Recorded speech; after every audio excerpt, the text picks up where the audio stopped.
حضرت معاذ بن جبل رضی اللہ تعالیٰ عنہ کہتے ہیں کہ صبح کے خوبصورت لمحے اور حضور کی قربت اور سفر کی گھڑیاں اور چل بھی رہا تھا میں آقا کریم علیہ السلام کے ساتھ ساتھ، تو موقع غنیمت جانا تو میں نے کہا کہ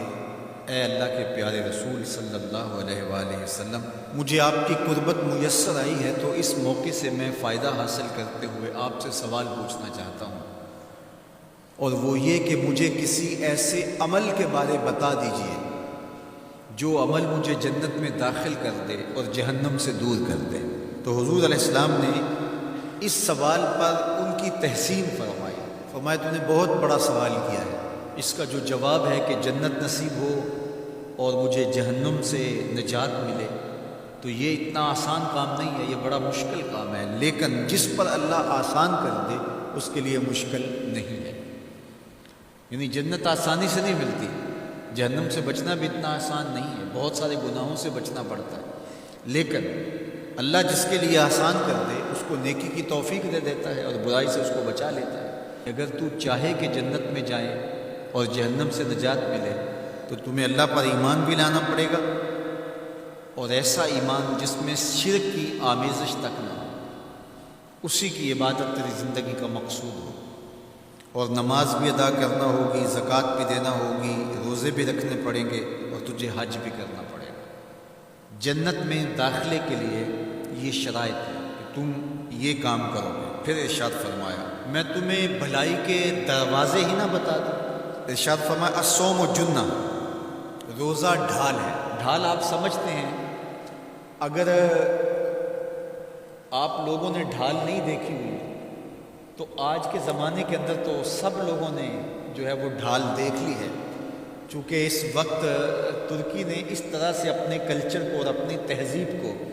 جدید ذرائع ابلاغ کے ذریعے لوگوں تک پہنچایا ہے کہ اب 800-700 سالہ پرانی چیزیں بھی ہمارے سامنے آ گئی ہیں، ورنہ ہم یہ باتیں کیا کرتے تھے تو لوگ ان باتوں کو سمجھا نہیں کرتے تھے، چونکہ اس کا کوئی نمونہ اور شکل موجود نہیں۔ جب دشمن تیر پھینکے تو تیر سے بچنے کے لیے وہ لوہے کا پترا جو آگے کر دیا جاتا ہے، جو تیر کو اپنے اوپر روک لیتا ہے، اس کو عربی میں جنہ اور اردو میں ڈھال کہا جاتا ہے۔ تو آقا کریم نے فرمایا روزہ ڈھال ہے، تو گویا جہنم کی آگ سے بچانے کے لیے جو ہے وہ روزہ کام ہے۔ والصدقۃ تطفئ الخطیئۃ، یہ گناہوں کو مٹا ڈالتا ہے، جس طرح کہ آگ کو پانی بجھا ڈالتا ہے، تو اس طرح جب صدقہ دیا جاتا ہے تو جو گناہ ہوتے ہیں وہ ایسے مٹتے ہیں کہ لگتا ہے یہاں گناہ تھے ہی نہیں۔ آگے ارشاد فرمایا رات کے پیٹ میں نماز ادا کرنا، یعنی تہجد کی نماز ادا کرنا۔ پھر حضور علیہ السلام نے یہ آیت پڑھی تتجافی جنوبہم عن المضاجع، ان کی کروٹیں بستروں سے الگ رہتی ہیں، خوف اور طمع میں وہ اللہ کو پکارتے ہیں اور وہ رات کو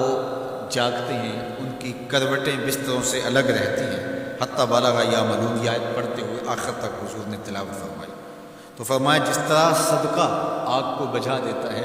اس طرح پچھلے پہر کی نماز، تہجد کے سجدے بھی اللہ جل شانہ کے غصے کو ختم کر دیتے ہیں اور جہنم کی آگ کو مٹا ڈالتے ہیں۔ پھر حضور نے ارشاد فرمایا کہ میں تمام امور کی جڑ نہ بتا دوں کیا ہے، جتنے بھی معاملے ہیں اس کی جڑ ہی نہ بتا دوں۔ میں نے جھولی پھیلا کے کہا حضور کیوں نہیں، خیرات ڈالی ہے، تو حضور نے ارشاد فرمایا راس الامر الاسلام،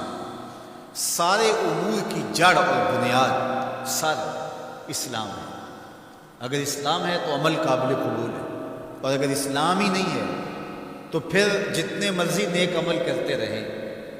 جتنا مرضی پانی ڈالیں، جتنی مرضی کھاد ڈالیں، تو اگر جڑ ہی نیچے سے کٹی ہوئی ہے تو درخت ہو پائے گا؟ کبھی بھی نہیں ہو پائے گا۔ تو کہا جڑ اسلام ہے، اس لیے عقیدے کی صحت عمل کی قبولیت کی ضمانت ہے، تو تمام امور کی جڑ اور بنیاد اور سرا اسلام ہے، اور اس کا ستون نماز ہے۔ اور صحابہ نماز کے جس طرح پابند رخوگر تھے، تو وہ تاریخ کی روایات آپ دیکھ سکتے ہیں، آپ کو ایک صحابی بھی بے نماز نہیں ملے گا۔ وَذِرْوَةُ صَنَامِهِ الْجِهَادُ، اور کوہان کی بلندی، چوٹی اسلام کی وہ جہاد ہے،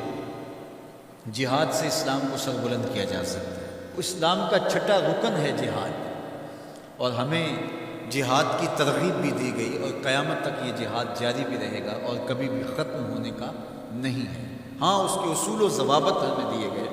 جہاد کے نام سے فساد فی الارض نہ کیا جائے، لیکن جہاد کا انکار اسلام کا انکار ہے۔ یہ اسلام کی چوٹی ہے، ذروۃ السنام کہا گیا،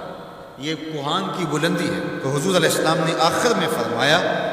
کہ میں تمہیں سارے معاملات کی جڑ ہی نہ بتا دوں، خلاصہ ہی نہ بیان کر دوں؟ قلت بلا یا نبی اللہ، میں نے کہا اے اللہ کے نبی کیوں نہیں؟ فاخذ بلسانہ، حضور نے اپنی مبارک زبان کو پکڑا، فقال، اور فرمایا کف علیک ھذا، کہا اس کو روک لے، اس کو کنٹرول کر۔ تو کہتے ہیں میں نے کہا اے اللہ کے پیارے محبوب صلی اللہ علیہ وسلم، جو ہم باتیں کرتے ہیں اس سے بھی مواخذہ ہوگا؟ یعنی عمل پر تو پکڑ ہوگی، لیکن جو ہم زبان سے بات نکال دیتے ہیں تو کیا اس بات پر بھی مواخذہ ہوگا؟ تو حضور علیہ السلام نے ارشاد فرمایا کہ لوگ منہوں کے بال یا ٹھوڑیوں کے بال جہنم میں ڈالے جائیں گے، یہ ان کے بولے ہوئے بولوں کی وجہ سے، ان کی زبان کی کمائی کی وجہ سے ہوگا۔ تو اپنی زبان کی حفاظت کرو تو جنت کا داخلہ مل جائے گا۔ تو گویا زبان کی حفاظت سے لے کر کے اللہ کے حضور سجدے تک اور اللہ کی عبادت تک، یہ ہے وہ نصاب جو جنت میں جانے کا ہے۔ اللہ ہم سب کو 5 گانا باجماعت نماز کی توفیق دے، اللہ ہمیں توفیق حج کی نصیب کرے، اللہ ہمیں رمضان المبارک کے روزے رکھنے کی توفیقات سے مالا مال کرے، اللہ اپنی راہ میں جد و جہد اور جہاد کی توفیق سے